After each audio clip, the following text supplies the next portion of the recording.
आज मी तुम्हाला लिंबाचं सोडा घालून सरबत कसं करायचं ते मी दाखवत आहे. त्यासाठी इथे मी एक लिंबू घेतला आहे. तो मधोमध कापून घेत आहे.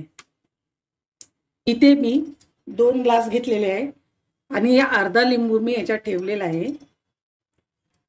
एका ग्लासामध्ये अर्धा लिंबू मी पिळून घेतला आहे आणि दुसऱ्या ग्लासामध्ये पण मी अर्धा लिंबू पिळून घेत आहे. अर्ध्या लिंबाला मी 2 टीस्पून पिठी साखर टाकत आहे. दुसऱ्या पण ग्लासमध्ये मी 2 टीस्पून टाकत आहे. याच्यामध्ये मी पाव टीस्पून मीठ टाकत आहे. याच्यामध्ये तुम्ही काळं मीठ सुद्धा टाकू शकता किंवा साधं मीठ पण टाकू शकता. इथे मी साधं मीठ टाकत आहे.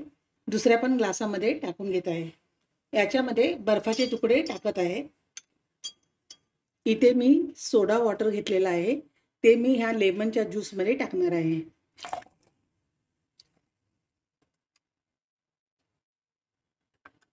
चमच्याने मिक्स करून घ्यायचा आहे.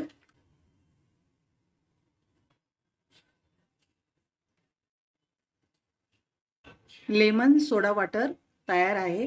तुम्ही पण अशा प्रकारे करून बघा. प्यायला पण खूप टेस्टी लागतो.